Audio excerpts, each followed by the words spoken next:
অসংখ্য এনজিও নামে বেনামে এদেশের মানুষকে কম্বলের নামে, টাকার নামে, শীতের নামে, চিকিৎসার নামে, ইঞ্জেকশনের নামে, চাকরির নামে, নারী আন্দোলনের নামে এদেশের মানুষকে ঈমান থেকে দূরে সরানোর চেষ্টা করতেছে। অসংখ্য মিডিয়া তাদের কথায়, তাদের লেখায়, তাদের প্রচারণায়, তাদের সংবাদে, তাদের খবরে, তাদের বিচারে, তাদের প্রতিবেদনে, তাদের টকশোতে, তাদের বিজ্ঞাপনে, তাদের সিনেমায়, তাদের নাটকে সর্বত্র ইসলামকে ছোট করার, ইসলামকে খাটো করার, ইসলামকে নিচু করার, ইসলামকে পিছনে ফেলার, ইসলামকে অচল সাব্যস্ত করার চেষ্টা 24 আওয়ার্স 24 ঘন্টা চালিয়ে যাচ্ছে গত 53 বছর ধরে। বড় বড় জায়গায় বসে থাকা ফাউন্ডেশনের প্রধান, ইনস্টিটিউশনের প্রধান, মহাপরিচালক পর্যায়ের লোকেরা এবং আরো অনেক লেখক সাহিত্যিক রূপে নাস্তিক মুরতাদরা তাদের লেখায়, তাদের কথায়, তাদের ছড়ায়, তাদের কবিতায়, তাদের ছন্দে, তাদের প্রবন্ধে, তাদের নিবন্ধে, তাদের বইয়ে, তাদের বইমেলায়, তাদের ক্লাসরুমের লেকচারে ইসলামকে খাটো করার চেষ্টা করতেছে। এত এত চেষ্টার পর ইসলাম ধুয়ে মুছে পরিষ্কার হইয়া নাই হয়ে যাওয়ার কথা, নাই হয়ে গেছে না আছে? এত চেষ্টার পর কোটি কোটি ডলার পাউন্ড বাংলাদেশের ইসলামকে বিচ্ছিন্ন করার চেষ্টার পিছনে ব্যয় হওয়ার পর বাংলাদেশে মসজিদ কমে না বাড়ে, মাদ্রাসা কমে না বাড়ে, আলেম কমছে না বাড়ছে, হাফেজ কমছে না বাড়ছে, আদানের ধরি কমছে না বাড়ছে। আল্লাহ পাক এই বাংলাদেশকে কবুল করেছেন। শুরুতে আমি বলেছিলাম, প্রমাণ দিয়ে গেলাম একটা পর একটা। দেখেন, আরব থেকে দূরে, নবী থেকে পড়ে চারিদিকে মুসলিম দেশ নাই, ইমানই আসার কথা না, আল্লাহ পাক ইমান আনছেন। শত শত ষড়যন্ত্র, ইসলাম টিকে থাকার কথা না, ইসলাম পন্থী আমরা যারা দুর্বল মানুষ, আমাদের কি আছে? কিছুই নাই। সুযোগ্য নেতা নাই, আমাদের ভালো কর্মী নাই, আমাদের সংগঠনই নাই, আমাদের কোনো ভালো নামই নাই, আমাদের টাকা পয়সা নাই, আমাদের বিদেশি শক্তি নাই, আমাদের মিডিয়া নাই, আমাদের কিছুই নাই, ঐক্য নাই। যা আছে তার মধ্যে ঐক্য নাই, ঠিক না বলেন? আমরা কি টিকতে পারার কথা? তাদের সুপরিকল্পিত হামলার বিরুদ্ধে, তাদের চক্রান্তের মোকাবেলায় আমরা কি টিকে থাকার কথা? কে রেখেছেন? কে রেখেছেন? তিনি বাংলাদেশকে কবুল করেছেন, এমন কবুল তিনি এই দেশটাকে 200 কোটি পৃথিবীর মুসলমানদের খেদমতে শুধু নয়, নেতৃত্বে কাজে লাগাচ্ছেন। 100, 150, 200 দেশের মধ্যে বিরাট আকারের ইন্টারন্যাশনাল প্রতিযোগিতায় বাংলাদেশের হাফেজ সাহেবরা 1 নম্বর হয়। জোরে বলেন, মাশাআল্লাহ বলেন, সুবহানাল্লাহ বলেন, আল্লাহু আকবার বলেন। মধ্যপ্রাচ্য জুড়ে দামি দামি মসজিদ হয়, সেই সব মসজিদের ইমাম, মুয়াজ্জিন, খতিব বাংলাদেশ থেকে সংগ্রহ করা হয়। পবিত্র হজের পর বিশ্ব মুসলিম উম্মাহর দ্বিতীয় বৃহত্তম জামায়াত তাবলীগের ইজতিমা বাংলাদেশের রাজধানীর বুক চিরে বয়ে যাওয়া তুরাগ নদীর পাড়ে অনুষ্ঠিত হয়। এইগুলি কি আল্লাহর ইচ্ছা দ্বারা হয়েছে? আমার আপনার চেষ্টা হয়েছে? আমরা কি করতে পারি? আমরা মনে কষ্ট পাইতে পারি, মিছিল করতে পারি, বাস ট্রাক বন্ধ, ছাপড়া চত্বরে যাইতে পারি, মায়ের গায়ে আসতে পারি, কিন্তু আল্লাহ তার পরিকল্পনা ঠিক করে রেখেছে। আল্লাহ যা পরিকল্পনা করছেন এটা বাস্তবায়িত হবেই, কোনো সন্দেহ নাই। কাজেই ভাই মুসলমানগণ, মন খারাপ হয়, ইমানের সৈনিকরা হাত তোলেন, লিল্লাহি তাকবীর, লিল্লাহি তাকবীর। ইমানের সৈনিকেরা ভয় পেও না, রাত্রি আধার হচ্ছে বলে, যত রাত হোক না আধার আসবে সকাল সময় হলে, যত রাত হোক না আধার আসবে সকাল সময় হলে, এ স্বাধীন জন্মভূমির রক্ষীরা সব প্রস্তুতি নাও দিন বদলে, এ স্বাধীন জন্মভূমির রক্ষীরা সব প্রস্তুতি নাও দিন বদলে, এ লড়াই লড়তে হবে শক্তি সাহস বুদ্ধি বলে, এ লড়াই লড়তে হবে শক্তি সাহস বুদ্ধি বলে, ঠিক কিনা বলেন? ওরা ইসলাম যদি চায় বাদ দিতে সংবিধান থেকে, চায় না কিছু লোক? রাষ্ট্র ধর্ম সংবিধান ইসলাম রাখবো না, থাকবে না, ভাল লাগে না, টিকবে না, এটা বলার লোক ছিল না? ইসলাম নাই না সেই সব লোকজন নাই? ইসলাম নাই না সেই লোকগুলি নাই? ওরা ইসলাম যদি চায় বাদ দিতে সংবিধান থেকে, আমরা কি ঘুমায় থাকবো? মোরা ইসলাম দিয়ে এই রাষ্ট্রটাকেই রাখবো থেকে। ওরা কুরআনকে অসম্মান যদি দেয় দেখবো সেকে, কাপনের পরব কাপড় গায়ে শহীদের রক্ত মেখে, শহীদের রক্ত ধারায় এদেশের পাড়ায় পাড়ায়, শহীদের রক্ত ধারায় এদেশের পাড়ায় পাড়ায়।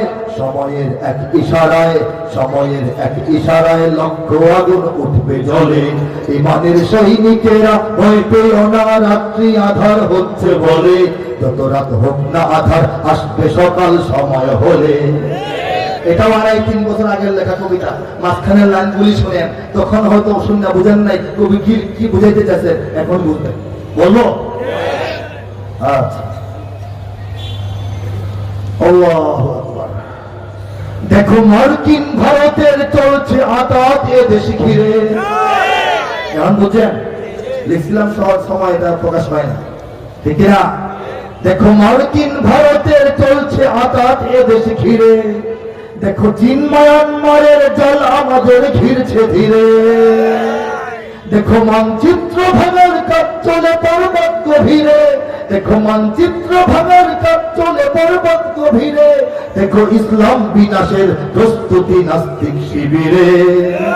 বাংলাদেশের পার্বত্য 3টা জেলাকে আলাদা করে নিয়ে একটা আলাদা জারজ রাষ্ট্র ইসরায়েলের মতো কায়েম করার চক্রান্ত পশ্চিমারা শুরু করেছে। ইতিমধ্যেই কুকি চীন নামক একটা বিদ্রোহী সন্ত্রাসী সংগঠন আমাদের সেনা সদস্যদেরকে সুযোগ পাইলে মারতে শুরু করছে।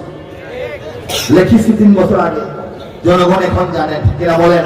এরপরে আমি চ্যালেঞ্জ করে বলতে পারি, আমাদের মোবাইল টিপাটিপি করার তারুণ্য এবং যুবক যারা আছে তাদের 90% খবর রাখে না বাংলাদেশের সীমান্তের নাজুক অবস্থা।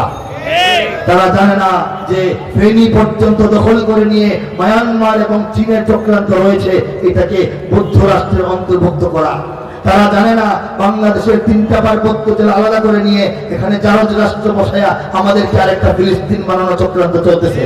তারা খবর রাখে না আমাদের সীমান্তে যখন তখন যত্র গুলি চলতেছে। তারা খবরই রাখে না, তারা খবর রাখে মুকেশ আম্বানির ছেলের বিয়ের। ঠিক কিনা বলেন?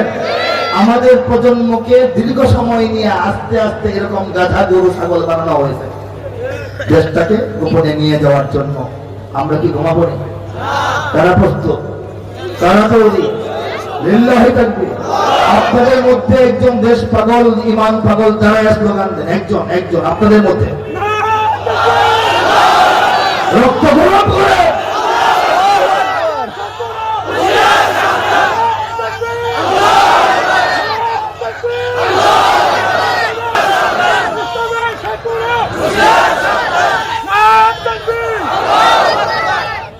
দেখো মানচিত্র ভাঙার কাজ চলে পর্বত গভীরে, দেখো ইসলাম বিনাশিক শিবিরে। 3 বছর আগে লেখা ইসলাম বিনাশের প্রস্তুতিগুলি বইয়ের পৃষ্ঠায় পৃষ্ঠায় পাইতেছেন না? এখন পাইতেছেন না?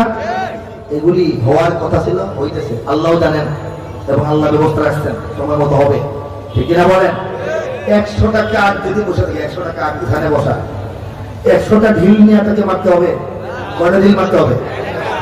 100 কাউবা খেলাইতে কয়টা ঢিল লাগে? লাঙল চিনেন? আমরা চিনি না, আমি দেখছি মানে কম, আর বাচ্চারা দেখেই না। এই লাঙল বানাইতে অনেক সময় লাগে। আস্তে আস্তে কূপ দিয়ে দিয়ে চেঁচে আস্তে আস্তে দাঁত তুলে তুলে খাস ভেঙে এটাকে বানানো হয়। 100 কূপে 1 লাঙল হয়। এই লাঙল যদি আপনি চুলার মধ্যে আগুনের মধ্যে লাকড়ি হিসাবে ঢুকাইতে চান, কয়টা কূপ দিতে হবে? কয়টা দিতে হবে? একটা না? ওরা লাঙল বানায়, আল্লাহ 1 কূপ দিয়ে শেষ করে দেবে। কাওয়া অনেক আছে এই দেশের, আকাশে কাওয়া ওড়ে। কাওয়া দিলেন না? উড়ে, কাক উড়ে, এখানে চকুন উড়ে, আশেপাশে চতুর্দিকে সীমানায় শিয়াল ঘুরে। কিন্তু আল্লাহ পাক যখন সময় হবে ব্যবস্থা নিয়ে নেবেন। আমরা তৈরি আছি কিনা বলেন? ইঞ্চি ইঞ্চি মাটি সোনার চাইতে খাটি, নগদ রক্ত দিয়ে কেনা। শত্রু বাহানাদার একটি কণাও তার কেড়ে নিতে কেউ পারবে না। রঙের তুলিতে আকাশ সবুজের ছায়া ঢাকা, সুজলা সুফলা পরিপাটি। লক্ষ শহীদ গাজী রেখেছে জীবন বাজি, করেছে স্বাধীন এই মাটি। বাংলাদেশ আমার, বাংলাদেশ তোমার, বাংলাদেশ খোদার দান। সোনার জন্মভূমি তোমার জন্য আমি জীবন দিয়েছি কোরবান। ঠিক না? কারা কারা বাংলাদেশ রক্ষার জন্য জীবন কোরবান করতে আসলেই তৈরি আছেন? হাত তুলে দেখা। চারিদিকে দুশ্মন আছে না নাই? চারিদিকে দুশ্মন, ভেঙো না মন, সাহস জমিয়ে রাখো বুকে, ইমান চিন্তা করে জিহাদের হুঙ্কারে পরাজিত করো শত্রুকে। চারিদিকে গাদ্দার, ভিনদেশি তাবেদার, সজাগ দৃষ্টি রাখো সবে, সকল মির্জাপর বিদেশি গোলাম চর রুখতে তাদের আজ হবে। বাংলাদেশ আমার, বাংলাদেশ তোমার, বাংলাদেশ খোদার দান, সোনার জন্মভূমি তোমার জন্যে আমি জীবন দিয়েছি কুরবান। কিনা বলে? পান যখন খাই, পানের মধ্যে জর্দা, সুপারি, সুপারি, খয়ার চুন থাকে না, আরো মিষ্টি মশলা। আপনার মন চাইলে খান না, মন চাইলে খান না, জোরটা চেঞ্জ করেন। সুপারি, টুকরা সুপারি বাদ দিয়া এটা কুচি করা সুপারি নেন। হ্যাঁ, আপনি শুকনা সুপারি বাদ দিয়ে কাঁচা সুপারি নেন, চুনের পরিমাণ কমান বাড়ান, এটা সম্ভব। কিন্তু আপনাকে যদি শরবত দেওয়া হয়, চিনি পানি গুলানো শরবত ভালো করে মিক্স করা, আপনি মন চাইলে খাইবেন, নাহলে খাইবেন না। চিনি তো আলাদা করতে পারবেন না, পারবেন? আল্লাহ রাব্বুল আলামিন এই বাংলাদেশ এবং ইসলামকে চিনি পানির মতো গুলায় ফেলছেন। যার ভালো লাগে থাকবে, যার ভালো লাগবে না টিকিট কাটবে আর বাংলাদেশ ছেড়ে অন্য জায়গায় চলে যাবে। এই বাস্তবতা বুঝতে হবে। বাংলাদেশ যদি একটা শরীর হয়, একটা বডি হয়, এই বডি চলে যে আত্মার সাহায্যে, সেই আত্মাটার নাম হচ্ছে ইসলাম। পানিতে যতক্ষণ মাছ থাকে, মাছ জিন্দা থাকে, সুস্থ থাকে, হায়াত পায়, খুশি থাকে, প্রশান্ত থাকে। ঠিক কিনা বলেন? পানি থেকে উঠে মাছ ডাঙ্গায় রাখেন, এই কয়েক মিনিট ছটফট করতে করতে মরবে, চিল্কা ওয়া শকুন কারাগারি করবে। ঠিক কিনা বলেন? বাংলাদেশ যতদিন ইসলামের সঙ্গে, ইসলামের মধ্যে থাকবে, ততদিন বাংলাদেশ উন্নতি, অগ্রগতি এবং সব ধরনের ভালো বাংলাদেশের কপালে ঘটবে। যখন ইসলাম থেকে বাংলাদেশকে আলাদা করতে শত্রুরা সফল হয়ে যাবে, বাংলাদেশ ছটফট করতে করতে জায়গায় মরে যাবে। তখন দেখবেন চিল্কাওয়া আসছে, দিল্লি লাঠি মেরে ফেলাইছে বেইজিং এর কাছে, বেইজিং উষ্ঠা মেরে ফেলাইছে তেল আবিবের কাছে, তেল আবিব থাপ্পড় মেরে ফেলাইছে আবার এই ওয়াশিংটনের কাছে, ওয়াশিংটন আরেক শট মেরে আবার দিল্লির কাছে। এই অবস্থায় বাংলাদেশ যাক, এটাকে আমরা চাই?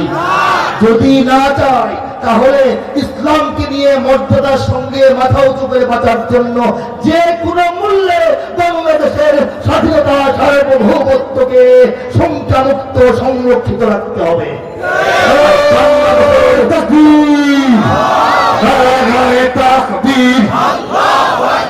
দুনিয়ার মুসলিম বাংলাদেশকে স্বাধীন রাখতে হবে, অবশ্যই অবশ্যই ইসলামকে অন্তরে ধারণ করতে হবে। একটা বাদ দিয়ে আরেকটা হবে না। ইসলাম নিয়ে বাঁচার জন্য বাংলাদেশটা দরকার। যদি দেশ না থাকে, ভূখণ্ড না থাকে, ইসলাম, আমল, আখলাক, এই কি বলে ইমান, এগুলি তো আরাকানবাসীরও আছে। একটা মাটি নাই, একটা স্বাধীন ভূখণ্ড নাই বলে তাদের অবস্থা তো খারাপ। আমরা কি এমন হতে চাই? ইসলাম নিয়ে সগৌরবে বাঁচার জন্য বাংলাদেশ থাকতে হবে, বাংলাদেশ রাখার জন্য ইসলামের সঙ্গে থাকতে হবে। যারা যারা তৈরি আছে, রাজি আছে? মাশাআল্লাহ, আলহামদুলিল্লাহ। আমি এই মুহূর্তে 2 মিনিট একটা সুন্দর জিনিসের সঙ্গে আপনাদের পরিচয় করাই দেব। এটা হচ্ছে একটি গ্রন্থ, আমার হাতে দেখতে পাচ্ছেন। গ্রন্থটির নাম হচ্ছে আল কোরআনের কাব্যানুবাদ। আল কোরআনের কাব্যানুবাদ মানে শুধু বঙ্গানুবাদ নয়। বঙ্গানুবাদ তো বাংলা অনুবাদ মার্কেটে তো অনেক আছে, সুন্দর সুন্দর। কাব্যানুবাদ মানে হচ্ছে কবিতার মাধ্যমে সম্পূর্ণ কোরআনের অনুবাদ। বলেন সুবহানাল্লাহ। বাল হুয়া কুরআনুন মাজিদুন ফি লাওহিন মাহফুজ। আল্লাহ বলেন কুরআনকে লৌহে মাহফুজে আমি আরো বহুত আগে লিখে রাখছি। বলেন সুবহানাল্লাহ। কবে আমরা জানি না, তবে রিওয়ায়াতে যেটুকু পাই, আসমান জমিন সমূহ সৃষ্টিরও অন্তত 50,000 বছর আগে কোরআন আল্লাহর কাছে কমপ্লিট। কিন্তু মানব জাতির পূর্ণাঙ্গ জীবন বিধান হিসেবে এই কোরআনকে আল্লাহ পাক রাসূলুল্লাহ সাল্লাল্লাহু আলাইহি ওয়াসাল্লামের কাছে পাঠিয়েছেন 1,500 বছর আগে। এই 1,500 বছরের ইতিহাস, কোরআনের ইতিহাস, ইসলামের ইতিহাস, পৃথিবীর ইতিহাসে পৃথিবীর বিভিন্ন দেশে বিভিন্ন ভাষায় পবিত্র কোরআনের বাংলা শুধু না, বিভিন্ন ভাষায় অনুবাদ হয়েছে বলে আলহামদুলিল্লাহ। বিভিন্ন ভাষায় তাফসীর হয়েছে, ছোট বড় মাঝারি বিশাল বিশাল, বলি সুবহানাল্লাহ। তবে কিন্তু কামা হাক্কুহু, যথাযথভাবে নিয়ম কানুন মেনে, শর্ত শারায়েত জেনে পৃথিবীর কোন দেশে কোন ভাষায় গত 1500 বছরের ইতিহাসে সম্পূর্ণ কোরআনের তাব্বিক অনুবাদ গ্রহণযোগ্যতার মাত্রায় এবং মানসম্মত হওয়ার মাত্রায় এই কাজটা পৃথিবীর কোন দেশে কোন ভাষায় পূর্ণাঙ্গভাবে হয়েছে বলে কোনো প্রমাণিত তথ্য নাই। চেষ্টা হয়েছে। কবিতা সুন্দর তো তর্জমা ঠিক নয়, তর্জমা সঠিক তো কবিতা নয়, কাজী কাব্যানুবাদ নয়, গঙ্গানুবাদ হয়েছে। আল্লাহ রাব্বুল আলামিন তার দয়ায়, তার মায়ায়, তার কৃপায়, তার রহমতে, তার বরকতে, তার চিন্তায়, তার ইচ্ছায়, তার ফয়সালায়, তার তাকদীরি ব্যবস্থাপনায়, তার কুদরতি সাহায্যে, তার এক নগণ্য বান্দার হাতে এই সম্পূর্ণ কাজটা করাইছে। এটা করতে কি লাগবে? অনেক কিছু লাগবে, কয়েকটা মনে আছে বলি। ভাষার মান ঠিক থাকতে হবে, সাহিত্যের মান ঠিক থাকতে হবে, কাব্য মান ঠিক থাকতে হবে, ছন্দ গন্ধ, এটা রূপ লাবণ্য, এটার তাল লয় অন্তমিল ঠিক থাকতে হবে। আরবি থেকে বাংলায় স্থানান্তর ভাষায় আনার জন্য নাহু সরফ এবং এটার যে এই সজ্জা শৈলী ফসাহাত বালাগাত ঠিক থাকতে হবে। এই আরবি আর আল্লাহর আরবি একরকম জিনিস না। আল্লাহ পাকের কোরআনের সরাসরি তর্জমা হয় না, কোরআনের মানির তর্জমা হয়। এই যে কোরআন, এই কোরআনের গুরুত্ব, বরত্ব, তাৎপর্য, ভাবগাম্ভীর্য, অভিজাত্য, সৌন্দর্য, দৃঢ়তা, গভীরতা, বিস্তৃতি, উচ্চতা ঠিক রাখতে হবে, ধারাবাহিকতা ঠিক রাখতে হবে, শুরু থেকে শেষ পর্যন্ত হইতে হবে। প্রত্যেকটা আয়াতের স্বতন্ত্র অনুবাদ হইতে হবে, ভাবানুবাদ নয়, মূলানুবাদ হইতে হবে। পড়লাম একটা, বুঝলাম একটা, লেখলাম একটা হবে না। যা আল্লাহ বলেছেন, যেভাবে বলতে গিয়েছেন সেটা রক্ষা করতে হবে। আর অনেক ধরনের শর্ত আছে। মোটামুটি ব্যালেন্স ঠিক রেখে কোরআনের পূর্ণাঙ্গ কাব্যানুবাদের কাজটা আল্লাহ করাইছেন। আপনাদেরকে দুই বিষয় শোনাবো। أعوذ بالله من الشيطان الرجيم بسم الله الرحمن الرحيم কাব্যানুবাদ করছি। বিতাড়িত শয়তান থেকে চাই আল্লাহর আশ্রয়, বিতাড়িত শয়তান থেকে চাই আল্লাহর আশ্রয়, আল্লাহর নামে যিনি দয়াবান পরম করুণাময়।